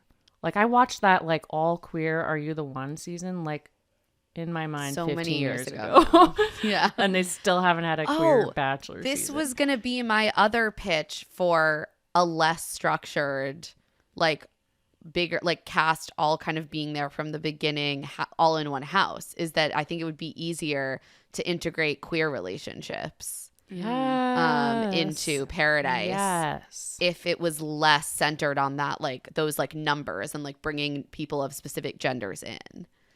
And I think that could be a really fun way to inject it. Put some queer new relationships energy. in Paradise. That is such a good idea, Emma. That's what I mean, there are a handful Bring back of Demi. Is Demi single? I don't think Demi is coming back on the show. No. But I feel like we have had other people from the franchise who we've learned after were like, yeah, I was queer. I mean, on Love is Blind this past season, we saw this where it's just like because of the structure of the show they're on, that queerness does not come up. But if you are in like a mixed gender house all living together. Caitlin Bristow. That would save the show. That would say that. She would not. She would not. She But doesn't like, need how to, do we? Yeah. How do we take all of those, like the marriage centric, conservative, white, hetero, monogamous, patriarchal elements out of The Bachelor? Like it like those things like structure the show. You know what I mean? I don't know that it's. To be honest, I don't know that it's possible to take all of those things out of it because then it is just not. Right. So The like, show. is there a future for them that doesn't ultimately lean into like, well, you know, MAGA is ascendant again, and so it's okay for us to be like, yes, we love hetero marriage, we love the patriarchy, and that's our calling card? Or like, how can you take the structure that it is and try to pick out all of those things without taking everything that makes the show out of it? I mean, the show is a show about polyamory. Like, it says it's about monogamy, but it's about polyamory. And if you It's a have show about the last leaving three- polyamory behind in order to grow up and become monogamous. Well, not necessarily. Also, it's not. Yeah, Charlie- it's also the polyamory only goes one way. It's Well, yes, but okay, Charlie O'Connell, season 7, he can't make up his mind. He dates the last 2 women for a couple months after until the live Oh, finale. yeah. What if you have all the 3 top people all date each other in a triple relationship, throuple, at the end? What if they don't all Toppled. want to? Like, I feel like it gets so Well, I just if think they that's wanted then to. a totally different. like I would be into Thing. that, to be clear, but I feel like there are so many more relationships that you have to manage within that one. Like all you need is one of the women or men to be like, I don't want to date that other woman. I want to date you, but not you. You know, there's so Mhm. many relationships going so many different ways that it's hard I to don't. see Yeah, I it don't think coming you can together, produce like a gelling. polycule like that. Like they try to do with couple to thruple by making it as straightforward as possible, right? It's like here's a couple, can they find a third that wants to join them? Let's take out as many variables as possible. But that ended up making it feel sort of icky. Like the couples had all the power. I don't know. Guess I need to watch that show. It's a weird Um, I don't know. I just think I think there's ways. They've dropped the whiteness a lot. No more That is- all white seasons. 100%. I think that I think that it is a marriage show.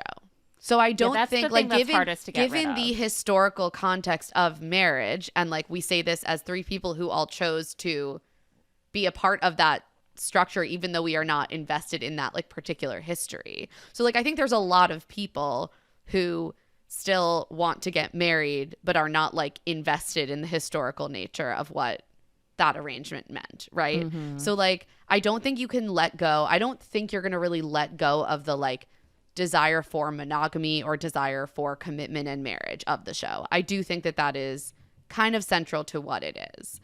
However, the rest of it is negotiable, right? The path by which they get to that, as you said, like the diversity of casting. I do think that at some point they should try to do a queer version of The Bachelor or Bachelorette. I think that there are, I want to believe that there are ways that they can do this without pivoting hard right.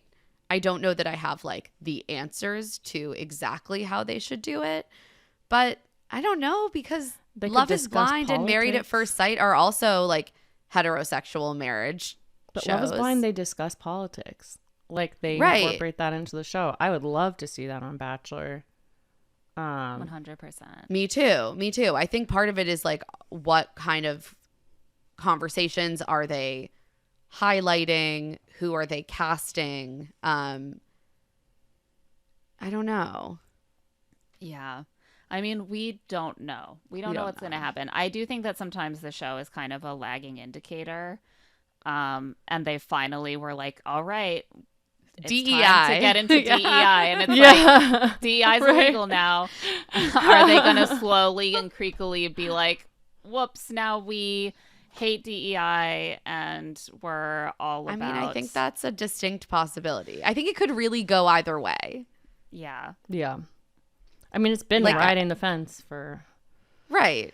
I mean, Forever. literally, we don't even know if there's going to be a global economy next week. So, like, who knows what The Bachelor will see as being in its best interest by, like, next year. I just It'll don't know. all be fine. The Bachelor will bounce back. The stock market, that'll bounce back if I know anything about the Like, market. as a stocks expert, I As can tell you. One who could know. Yeah, the some one thing I know vibes. is the last time we did a bunch of tariffs like this, we had the Great Depression. So I'm feeling bad. Well, I'm sure The Bachelor will navigate this in a way that is optimal for their business interests. yeah. and- I mean, it's a business, so Yeah. And they should look at Target because Target gave up its DEI policies and things are not going so great for Target right now. Right. that is not be a wild. Yeah. Like, you would think they would be like, "Oh, sorry." You would think. Nothing makes sense Yeah. anymore. Any final thoughts about the future of The Bachelor before we let you go, Lizzie? Jesse Solomon, Zendaya. Yes. He fixed it. Thank Yeah. you. Scott Teddy, I think, okay, I guess you guys are right. It is about monogamy, but there's a way to modernize it to look anything like modern relationships that actually exist. Maybe some more sex, not in just one special week. How about that? Maybe Get more rid of sex. sex week. Introduce sex all the time. Maybe there's a boom boom room. Just, I don't know. We haven't had someone like sneak off to have a little hookup. Hey, No. maybe there's In a boom years. boom room So in the long. Bachelor or Bachelorette's pad, and then when they go in there with someone, a A siren light goes goes off off. at the mansion. Yes. Burr. You don't know who it is, but you know They're it's all looking going around doing head down. count. They're like, who's Yeah. not here? Who's fucking the tried Bachelor this, right now? Like Byron Velvick's season, he was like on the campus.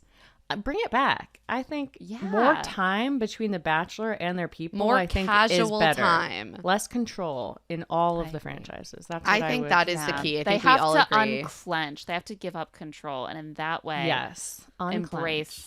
embrace the ways of the left, democratize the Bachelor, and achieve global socialism of entertainment and dating. Couldn't have said it better myself. Incredible stuff. I think I'm so glad we've I solved love The you both so Bachelor. much. Lizzy, thank you so much for joining us.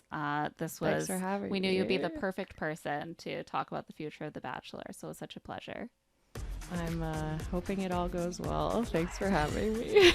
Scott Teddy, it's resting on Yeah. you. You better fucking deliver. please Save us. our careers. And I mean, it is also- my job, so I'm Literally. like, please.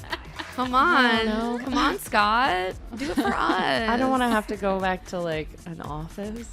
No, Yeah. please. Hot. Don't make us. Don't make us. No, if it's over for me after this, I would just have to become a trad wife. I don't even know how to work. in an Don't office let anymore. Claire become a trad wife. Please.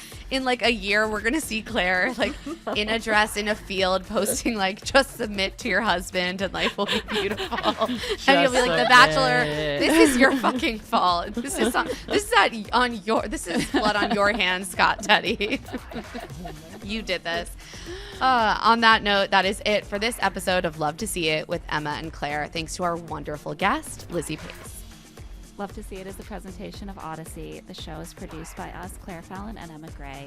This episode was edited by Ren Woods. Our theme music is by Tamar Habib, and our art is by Aaron Nestor.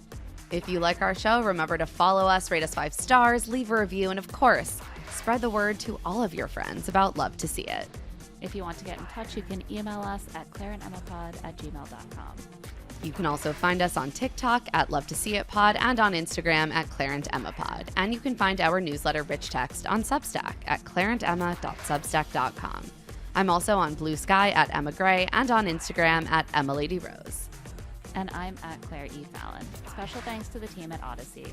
Eric Donnelly, Aaron Constantino, Kate Rose, Moira Curran, Melissa Wester, Carly Snyder, and Hillary Schuff. We'll be back soon. Can you keep up?